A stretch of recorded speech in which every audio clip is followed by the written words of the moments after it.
Bismillahirrahmanirrahim. Alhamdulillah nahmaduhu wa nasta'inuhu wa nastaghfiruh. Wa na'udzu billahi min shururi anfusina wa min sayyiati a'malina.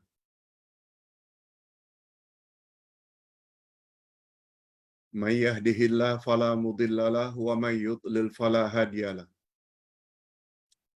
Asyhadu an la ilaha illallah wahdahu la syarika lahu wa asyhadu anna Muhammadan abduhu wa rasuluh la nabiyya ba'dah. Allahumma salli wa sallim ala nabiyyina Muhammad wa ala alihi wa sahbihi ajma'in, amma ba'd.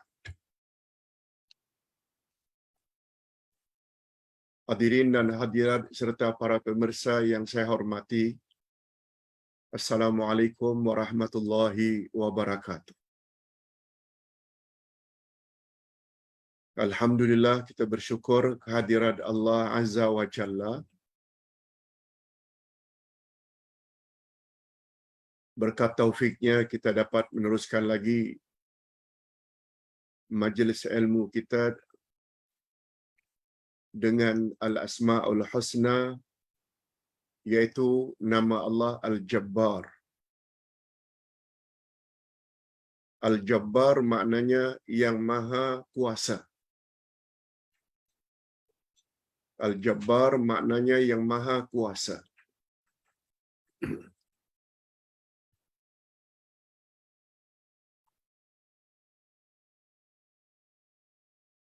Sebelum kita lanjutkan, bagus juga kalau kita tahu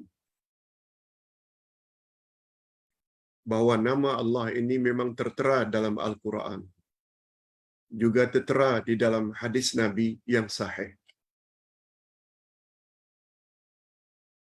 Pengetahuan kita tentang nama Allah ini sangat mustahak.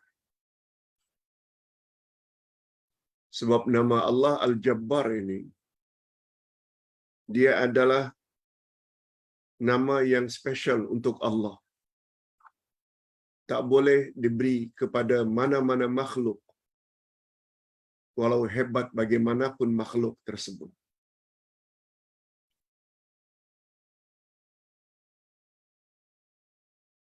Kita akan semakin paham nanti mengapa nama ini tidak boleh diberi kepada manusia. Mengapa sifat Jababirah tidak boleh dibagi kepada makhluk. Nanti kita akan tahu sebabnya. Sebab Al-Jabbar mengandung makna yang berbagai.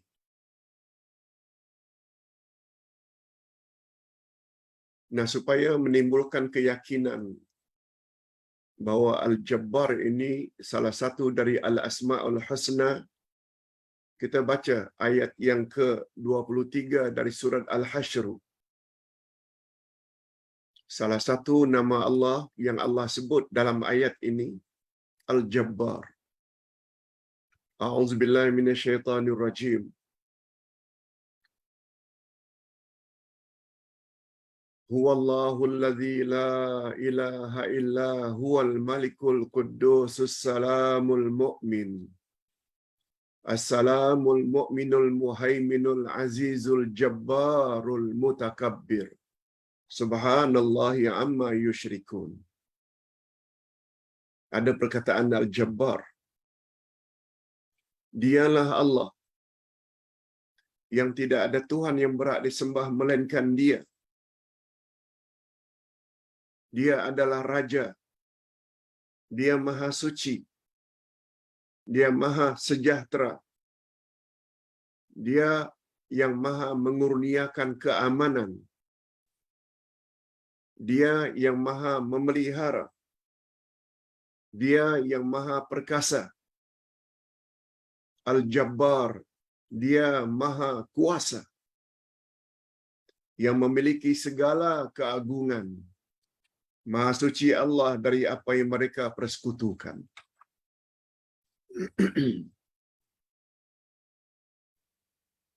Demikian Allah Subhanahu Wa Taala sendiri yang sebut tentang namanya Al-Jabbar.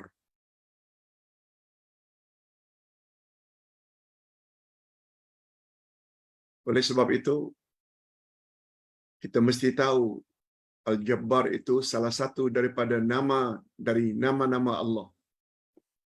99 yang kita wajib ketahui. Al-Jabbar. Nah, yang kedua yang juga wajib kita ketahui kalau ingin memasuki syurga Allah, memahami maknanya. Apa makna Al-Jabbar? Apa makna Al-Jabbar? Kita lihat di sini nanti Al-Jabbar menurut bahasa dan Al-Jabbar menurut istilah agama sebagai salah satu daripada nama-nama Allah. Mengetahui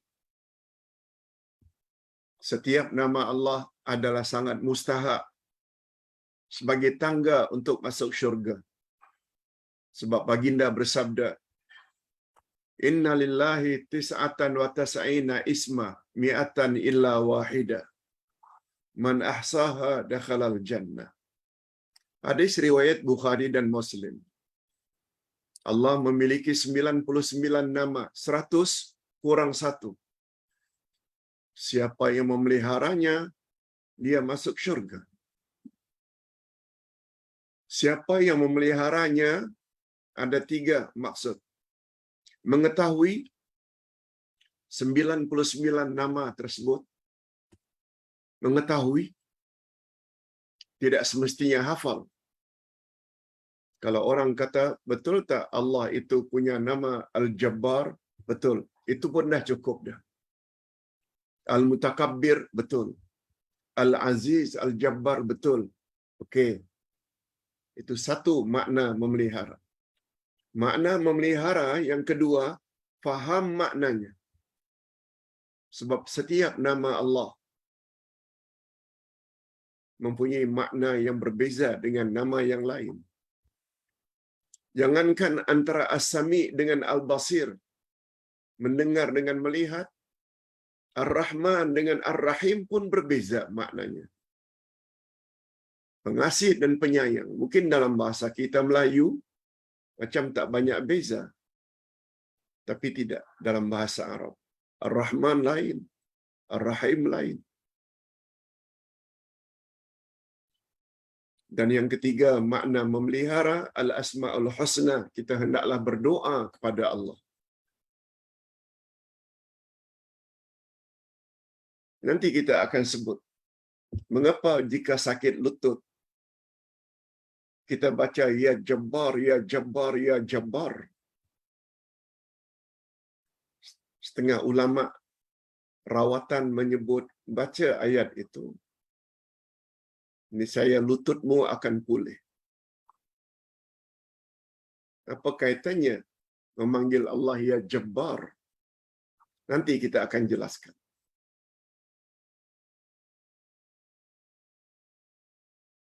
Nah, bila kita kembali kepada makna Al-Jabbar. Al-Jabbar menurut bahasa, lughatan, dia mengandungi 3 makna. 3 makna. Ini menurut bahasanya.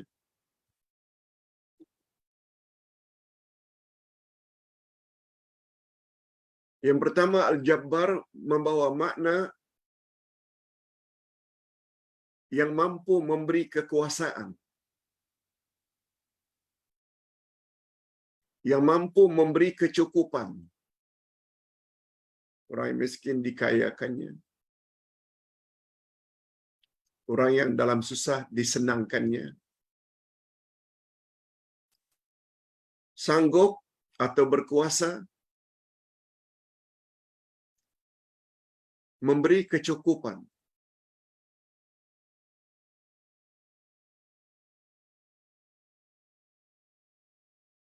Yang kedua, sanggup menundukkan.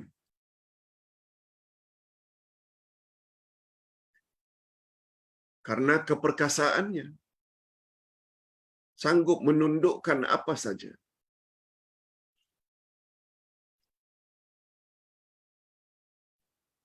Dan yang ketiga, Al-Jabbar mengandung makna keperkasaan. Tak ada siapa yang boleh mengalahkannya. Itu menurut bahasa. Mampu mencukupi mana-mana pihak yang merasa kekurangan.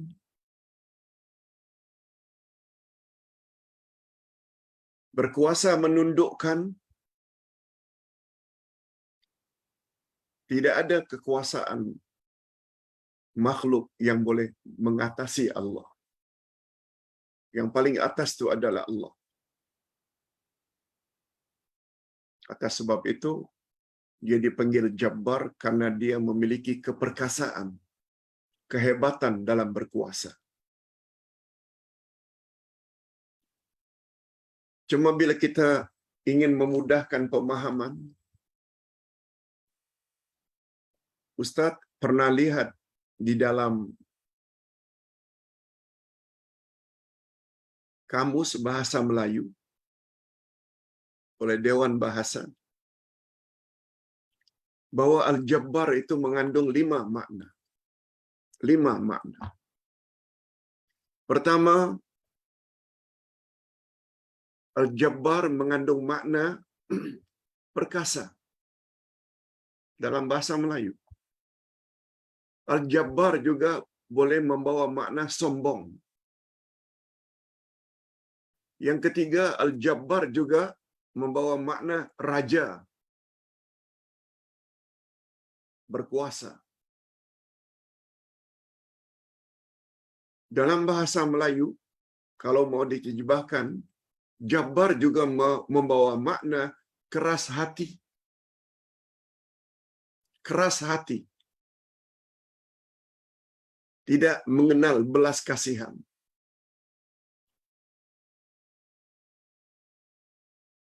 Tidak suka menerima nasihat. Termasuk juga Jabbar itu perengus. Panas baran.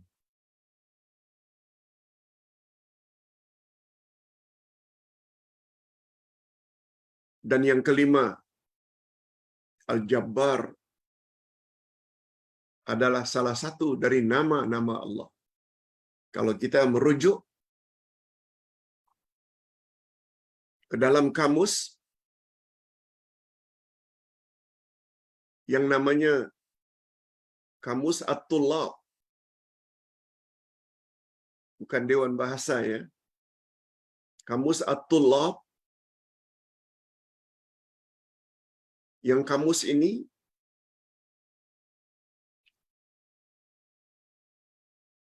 dibawa kepada bahasa Melayu. Kamus At-Tullab ini Arab Layu. Itu makna yang disebut tadi. Yang ditulis oleh Ustaz Hussein bin Awang, halaman 372. Kamus At-Tullab ini menjelaskan bahasa Arab dalam bahasa Melayu membawa 5 makna tadi.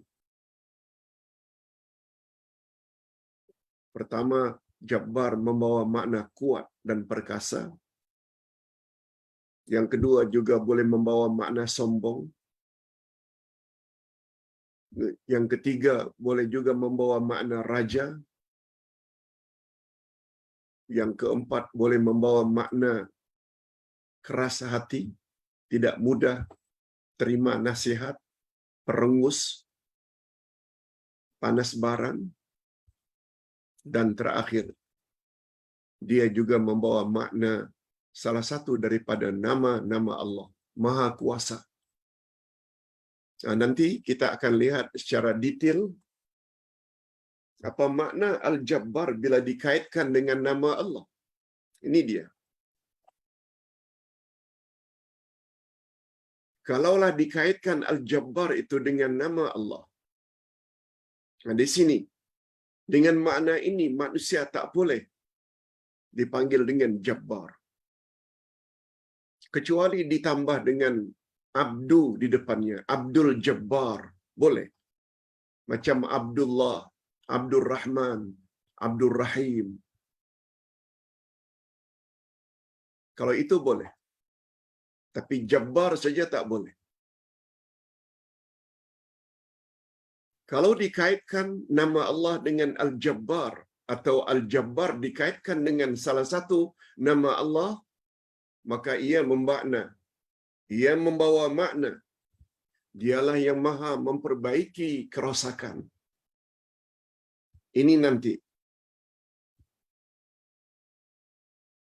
mengapa ketika kita ingin merawat lutut yang rosak, mengapa kita panggil ya Jabbar, ya Jabbar?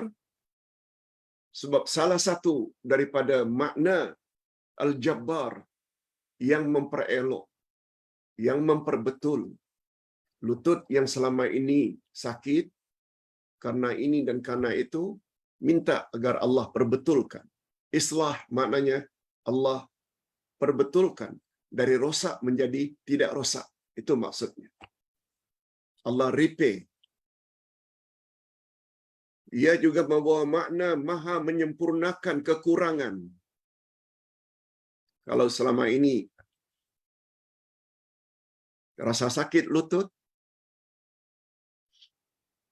panggil Allah dengan ya Jabbar.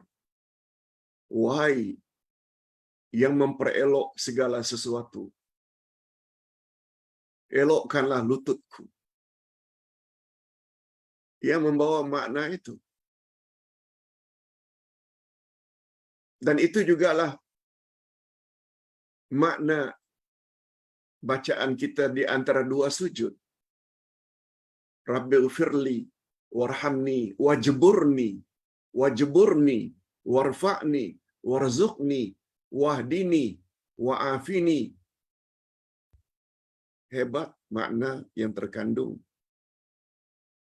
dalam doa antara dua sujud.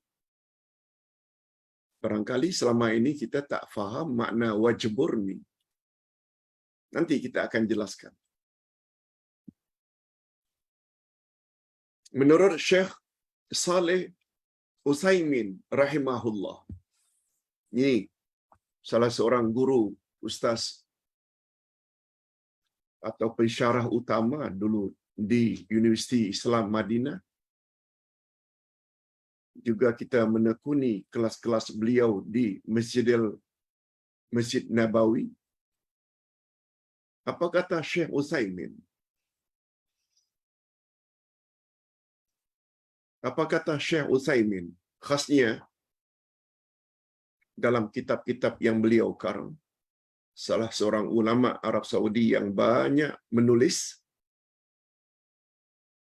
Maaf, beliau bukan pensyarah, tapi penulis dan penceramah bebas, termasuk kibarul ulama, ulama terbesar di Arab Saudi, namanya Syekh Salih Al-Utsaimin.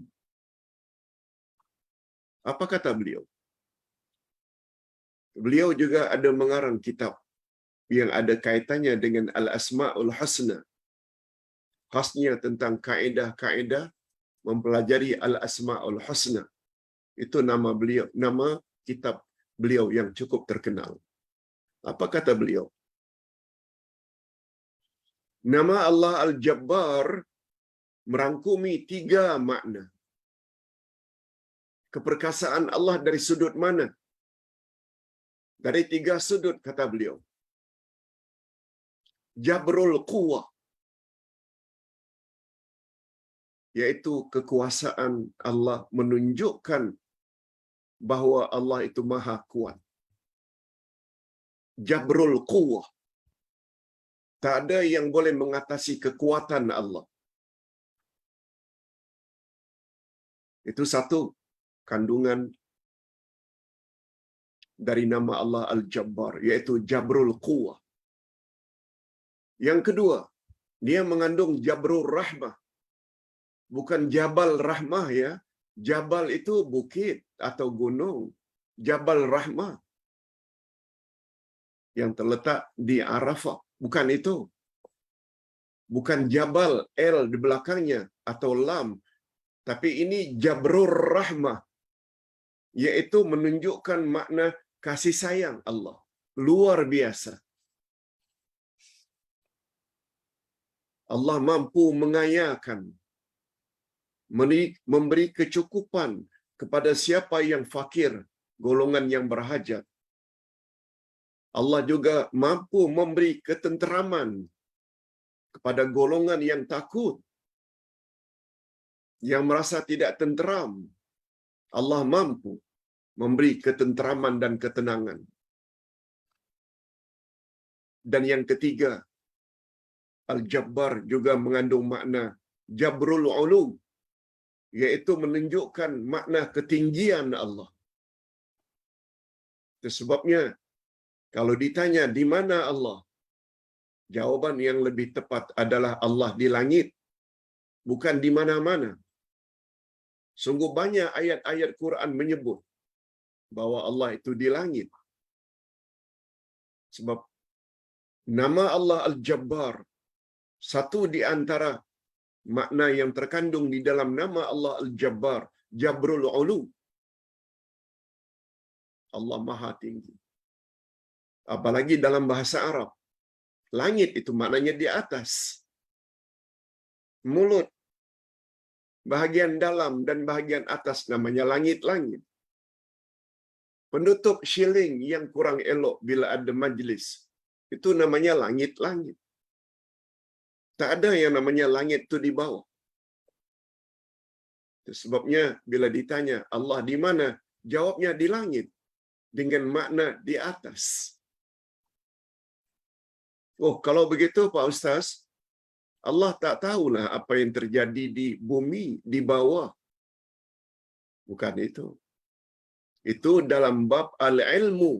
Ilmu Allah itu yang di mana-mana. Depan, belakang, kiri, kanan, atas, bawah. Itu ilmu. Allah tahu segala-galanya. Di mana-mana itu jawaban untuk bagaimana ilmu Allah. Jawabnya di mana-mana. Tak ada yang tersembunyi dalam ilmu Allah. Tapi bila ditanya di mana Allah, Allah di langit. Langit dengan makna di atas. Betul tak? Sesuatu bila di atas menunjukkan kemuliaan, ketinggian, kehebatan. Nabi Muhammad sallallahu alaihi wasallam Isra Mi'raj bukan melobangi dasar bumi, bukan menyelam dasar laut ke bawah. Langit satu demi satu, satu demi satu, sampai akhirnya menemui Allah Azza wa Jalla untuk menerima kewajiban salat 50 waktu. Kemudian atas nasihat Nabi Musa, Nabi Muhammad naik lagi,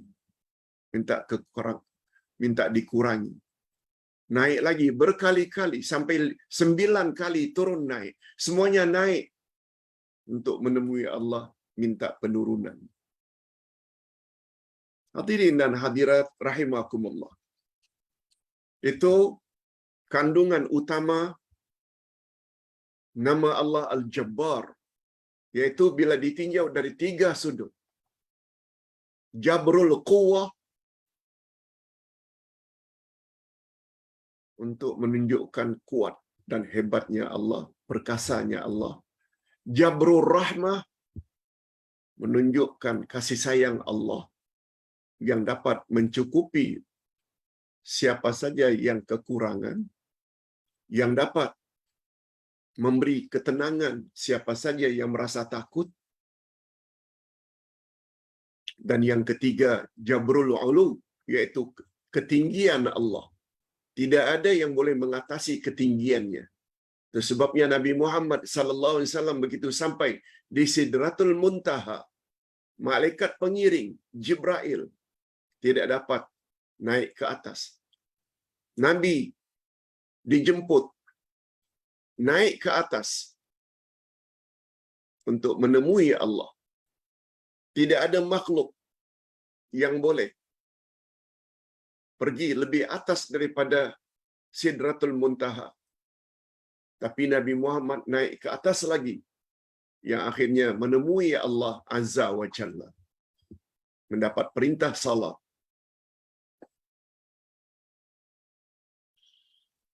Dengan memahami dalil-dalil itu semua, dapatlah kita satu kepastian, ya Allah itu di langit. Bukan bermakna kita mengatakan Allah bertempat.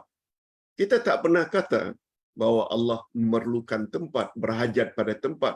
Itu bab lain. Allah kata dia di langit, katakan saja dia di langit. Mudah saja akidah dalam Islam. Hadirin dan hadirat rahimakumullah. Sekarang Al-Jabarut bukan sifat Allah. Al-Jabarut bukan sifat, maaf. Al-Jabarut bukan sifat makhluk. Dia adalah nama dan sifat spesial untuk Allah sahaja. Apalagi bila kita memahami makna tadi. Jabrul Quwwah.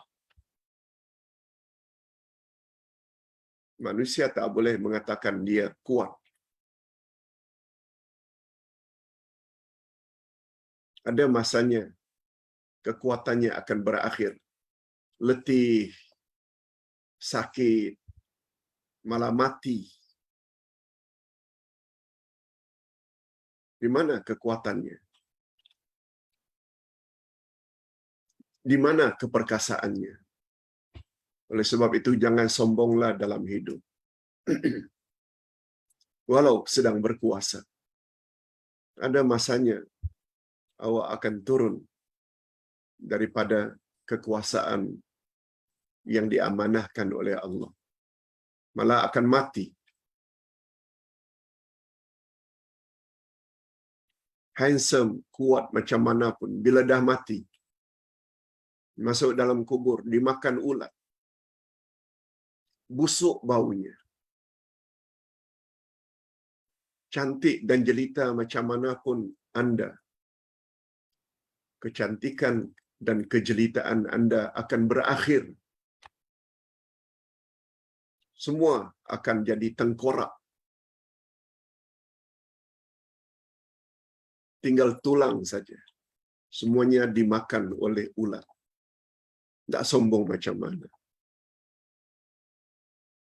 Hadirin dan hadirat, serta para pemirsa yang saya hormati. Itu sebabnya Nabi Muhammad sallallahu alaihi wasallam menyebut, siapa yang berani ambil nama Allah Al-Jabarut, Al-Jabbar, mereka akan dilempar dalam api neraka. Sabda Nabi, riwayat Imam Muslim, Al-Kibriya'u ridai, wal azamatu izari, faman naza'ani wahidan minhuma qazabtuhu finnar. Kesombongan adalah selendangku, kata Allah. Dalam hadis qudsi, kesombongan itu adalah selendangku. Al-azamatu izari, dan kebesaran atau keagungan itu adalah pakaianku.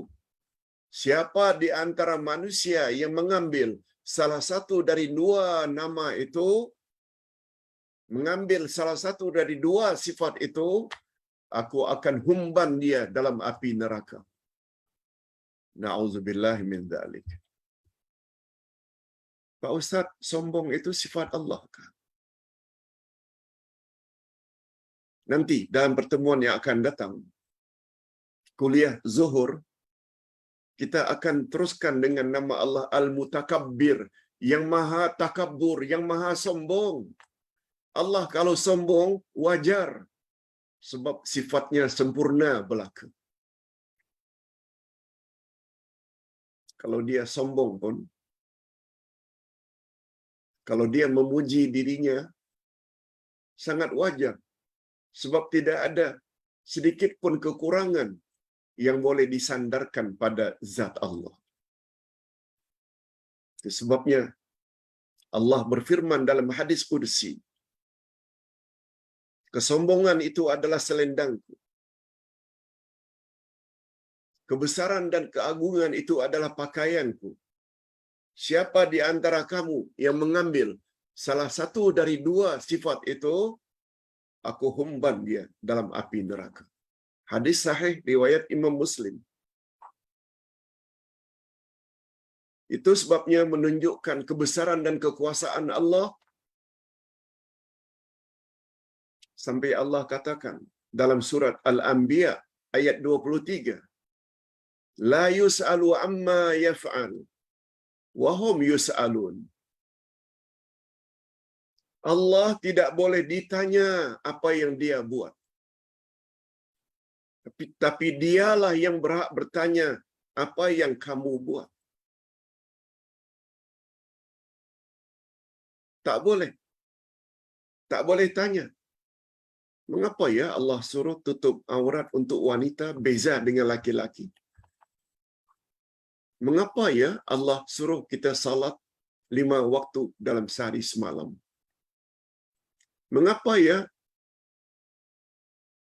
Zuhur dan Asar 4 rakaat, subuh pula 2, padahal kita sibuk mencari rezeki pada waktu siang Zuhur dan Asar.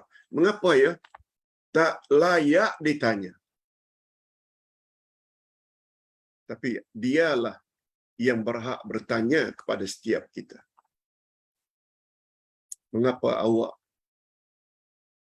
tidak sembah aku? Mengapa awak tidak mentauhidkan aku?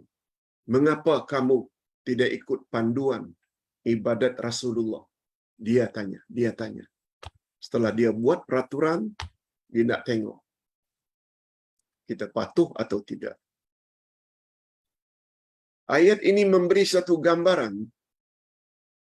Allah boleh buat apa saja yang dia suka. Fa'alun lima yurid. Allah boleh buat apa saja yang dia kehendaki.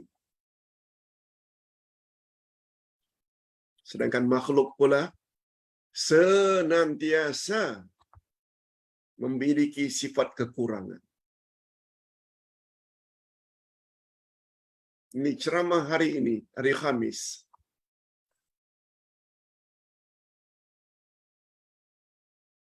Ada yang mengatakan, oh, sampai 3 kali ceramah Pak Ustaz. Sebab ada orang mengatakan ini ada tenaga, kekuatan luar biasa. Tidak. Sebentar lagi, terpaksa rehat.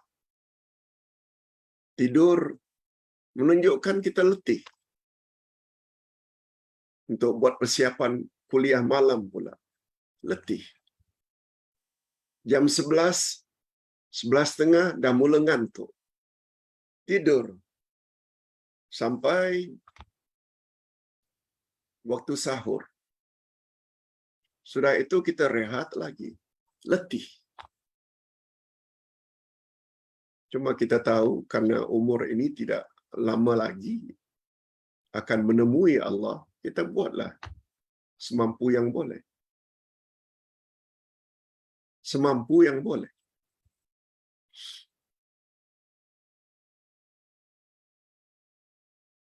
Sebentar lagi habis kuliah ini, salat zuhur, pergi pula ke suatu tempat karena ada family yang datang dari Indonesia. Perlu jumpa walaupun setengah jam untuk silaturahim. Jadi banyak program yang kita perlu lakukan semata-mata mengharap redha Allah. Semata-mata mengharap redha Allah. Ini yang kita heran. Kalau ada orang yang tidur saja kerjanya. Melepak saja kerjanya. Buang masa saja kerjanya. Macamlah kita ni tak mati. Macamlah kematian kita seperti tombangnya pokok. Habis perkara. Dah. Nanti di sana setelah mati, sebelum kiamat lagi, dalam kubur, kita sudah akan ditanya, apa yang kita telah buat. Itu sebabnya kata Hasan al-Banna, al-wajibat aktsar minal awqat. Kewajiban yang mesti kita buat selagi hayat di kandung badan adalah lebih banyak dari waktu yang tersedia. Al-wajibat, kewajiban, aktsar, lebih banyak minal awqat, daripada waktu yang tersedia. Sebabnya kita heran kalau ada orang buang masa tak menentu.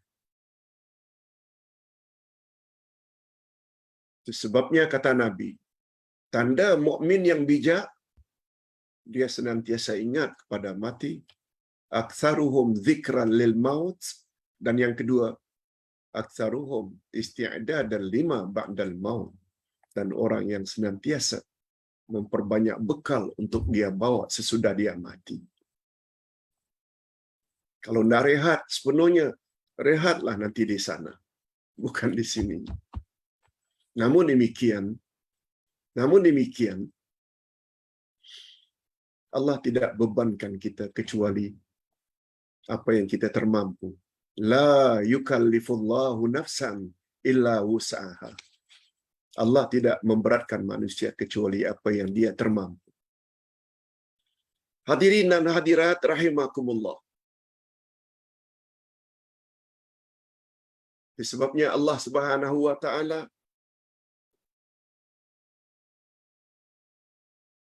menyebut di dalam surat Qaf ayat 45. Ayat 45. Apa kata Allah? Menghibur Nabi Muhammad sallallahu alaihi wasallam. Sampaikan kebenaran wahai Muhammad. Dan jangan paksa orang ikut. Beri mereka nasihat dengan Al-Quran. Ini ayatnya. A'udzubillahi minasyaitonir rajim. Nahnu a'lamu bima yaqulun wa ma anta 'alaihim bijabbar fadzakkir bil Qur'an man yakhafu wa'id. Kami lebih mengetahui tentang apa yang mereka katakan terhadapmu, hai Muhammad. Mereka kata begini. Namun kamu, hai Muhammad, bukanlah pemaksa terhadap mereka. Jangan paksa. Sampaikan saja kebenaran.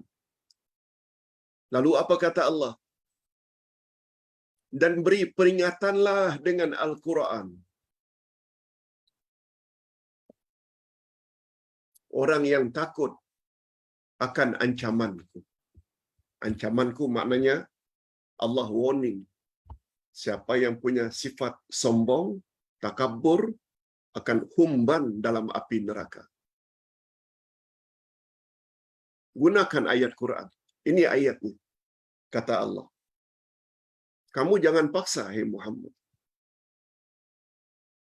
Ini sebagaimana hiburan Allah untuk Nabi pada ayat 29 surat Al-Kahfi. Wa qulil haqqu mir rabbik faman syaa'a falyu'min wa man syaa'a falyakfur. Katakan, sampaikan hai Muhammad kepada umatmu, kebenaran yang aku bawa ini datangnya dari Tuhanmu, bukan aku reka-reka. Siapa yang mau beriman, silakan beriman. Dan siapa yang ingin memilih kufur, ingkar, menolak, biar dia kafir, hai Muhammad. Tapi yang mustahak, peringatkan mereka dengan Al-Quran. Sebab panduan Al-Quran adalah pasti. Sebab ia kalamullah. Nabi Muhammad sallallahu alaihi wasallam perkuatkan lagi bahaya punya sifat jabbar. Yuhsyarul jabbarun wal mutakabbiruna yaumal qiyamah amsal adz-dzarrah yat'uhumun nas. Hadis derajatnya hasan, riwayat Imam At-Tirmizi. Cuba dengar baik-baik. Hei, orang yang panas baran, sombong, perengus, tak mudah dengar nasihat, keras hati. Dengar baik-baik ini. Golongan yang berbuat sesuka hati dan sombong, mereka akan dihimpunkan pada hari kiamat bagaikan sebesar zarrah. Zarrah ini atom kecil, macam kuman. Lengkap anggotanya, ada kepala, ada hidung, ada telinga, ada leher, ada badan, ada tangan, ada kaki. Lengkap, dia manusia. Tapi besarnya tubuh manusia itu sebesar kuman. Kuman di padang mahsyar yang akan dipijak-pijak oleh orang yang lalu. Golongan yang berbuat sesuka hati.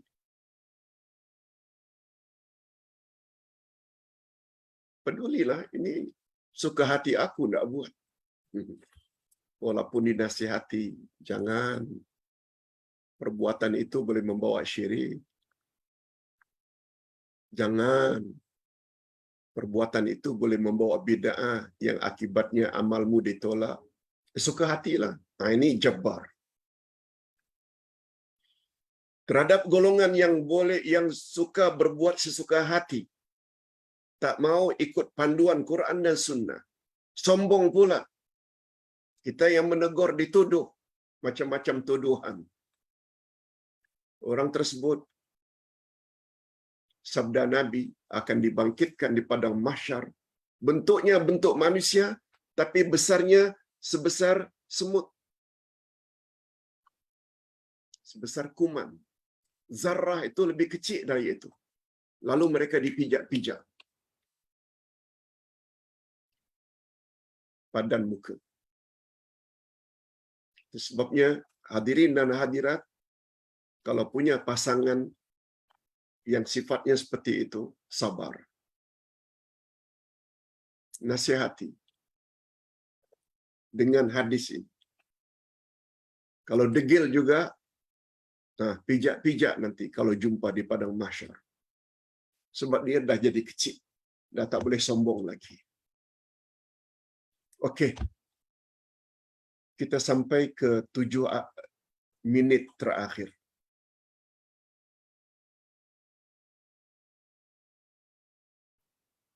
Perkara pentingnya untuk kita sebut sekarang ini, apa kesan pada diri kita?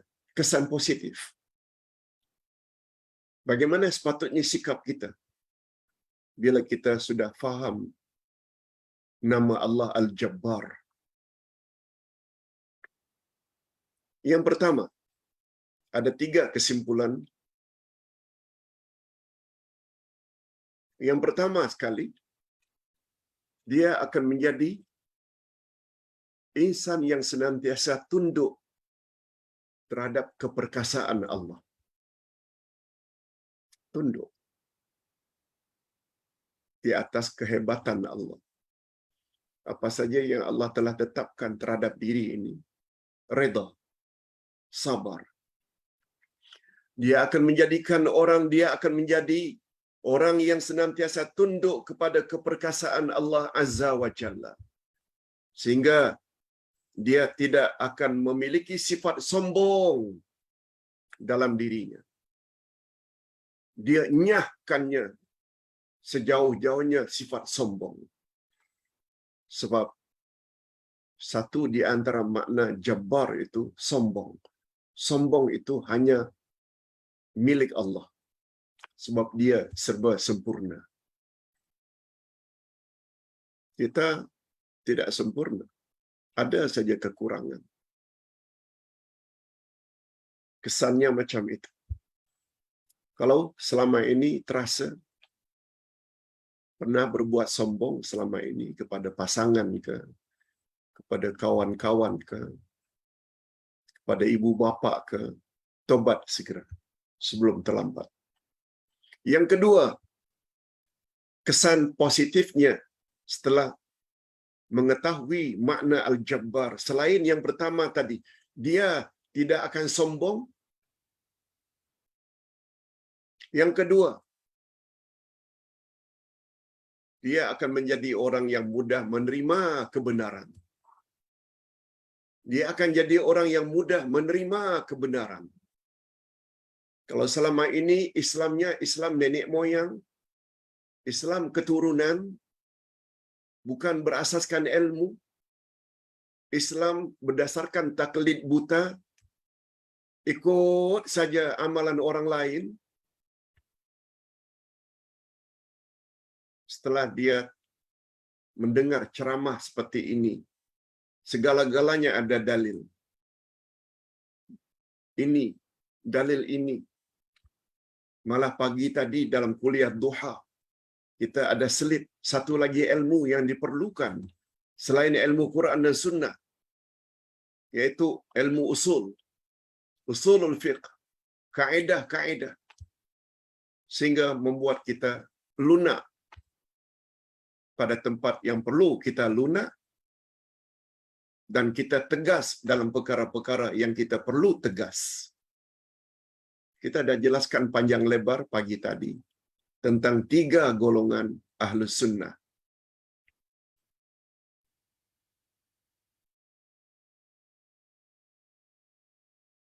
Ada yang terlalu keras, keras tak menentu. Ada yang terlalu longgar, juga longgar sampai terhadap perkara prinsip. Dua-duanya tak betul. Yang betul itu ummatan wasata, pertengahan. Bertegaslah dalam perkara yang patut anda bertegas. Bertolak ansurlah dalam perkara yang sepatutnya bertolak ansur. Yes, itu makna ummatan wasata. Oleh sebab itu, apabila amalan selama ini, keyakinan selama ini bercanggah dengan Quran dan Sunnah, orang yang memahami makna nama Allah Al-Jabbar, dia akan mudah menerima kebenaran. Mudah-mudahan bapa-bapa dan ibu-ibu serta para pemirsa yang dihormati, kita termasuk ke dalam golongan ini. Dan yang ketiga, terakhir, dia akan jadi orang yang senantiasa mengharap ampunan Allah. Sebab sedikit sebanyak masa-masa silam, barangkali sifat Allah, takabur, sombong itu, dia miliki pada zaman silam. No problem. Minta ampun pada Allah. Sebab kaedah selalu kita sebut, al-imrah bikamalin nihayah la binaqsil bidayah. Yang menjadi ukuran di sisi Allah adalah kesempurnaan pada akhir hayatmu. Bukan yang jadi ukuran di sisi Allah serba kekurangan di masa mudamu. Kan? Minta ampun pada Allah. Tobat. Jadi sedikit tambahan tentang doa antara 2 sujud. Rabbighfirli, oh Tuhanku, ampunkanlah dosaku, mudah difahami. Warhamni, sayangilah daku, mudah kita fahami. Rabbighfirli warhamni. Wajburni, perbaikilah aku. Apa makna perbaiki? Warfa'ni, tinggikan derajatku. Warzuqni, berilah aku rezeki. Wahdini, berilah aku hidayah. Wa'afini, berilah aku afiat, kesihatan.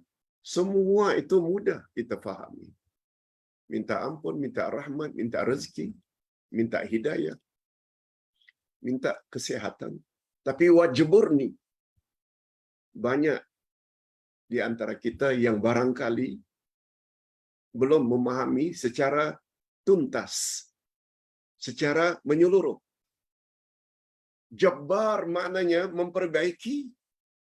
Itu sebabnya bila sakit lutut, panggil ya Jabbar, ya Jabbar, ya Jabbar.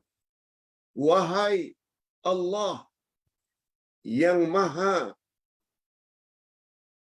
mampu memperbaiki, perbaikilah lututku yang sakit. Perelokkanlah. Jadi wajburni di dalam doa antara dua sujud, minta, ya Allah perbaikilah diriku. Perbaikilah jasmaniku yang kurang sehat menjadi sehat. Perbaikilah batinku yang selama ini ada hasad, dengki, ria, ujub, takabur. Perbaiki jadi orang yang ikhlas, jadi orang yang mentauhidkan Engkau. Itu makna wajburni. Perbaiki ya Allah. Sebab yang mampu memperbaiki hanya Allah Azza wa Jalla. Tidak ada yang lain. Itu makna wajburni.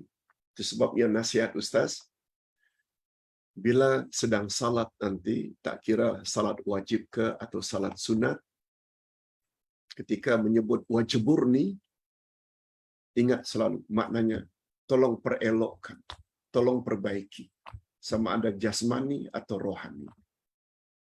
Kita cukupkan sampai di sini dulu, mudah-mudahan ada manfaatnya. Minta maaf kalau ada kekurangan. Jangan lupa nanti kuliah maghrib. Alhamdulillah Rabbil Alamin. Wassalatu wassalamu ala asyrafil anbiya'i wal mursalin wa ala alihi wa sahbihi ajma'in. Rabbana ighfir lana dhunubana wa liwalidina warhamhum kama rabbawna shighara. Rabbana hab lana min azwajina wa dhurriyyatina qurrata a'yun waj'alna lil muttaqina imama. Rabbana ighfir lana dhunubana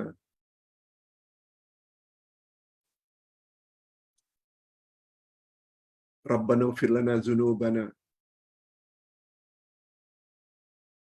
Rabbana ighfir lana dhunubana wa israfana fi amrina wa tsabbit aqdamana wansurna 'alal qaumil kafirin. Ya Allah, hari ini kami telah mempelajari nama-Mu Al-Jabbar. Al-Jabbar namamu adalah salah satu nama atau sifat yang tidak diboleh dimiliki oleh sesiapa pun. Sebab nama itu khas untuk-Mu, ya Allah. Salah satu daripada makna Al-Jabbar yaitu memperelok, memperbetul. Sebab di dalam sifat-Mu atau nama-Mu Al-Jabbar ada 3. Pertama, Jabrul Quwwah, menunjukkan kekuatan-Mu. Jabrul Rahmah, menunjukkan penyayang-Mu. Jabrul Ulu, yaitu menunjukkan ketinggian-Mu. Oleh sebab itu, ya Allah, ya Jabbar, perelokkanlah jasmani kami yang sakit, tolong sembuhkan. Bagi rohani kami yang masih lagi terdapat beberapa sifat-sifat yang tercela, perbaiki dan ganti dengan sifat-sifat yang elok yang Engkau redai. Wa sallallahu ala nabiyyina Muhammad wa ala alihi wa sahbihi ajma'in. Subhana rabbika rabbil izzati amma yasifun wa salamun alal mursalin walhamdulillahi rabbil alamin. Subhanakallahumma wa bihamdik asyhadu an la ilaha illa anta astaghfiruka wa atubu ilaik. Assalamualaikum warahmatullahi wabarakatuh.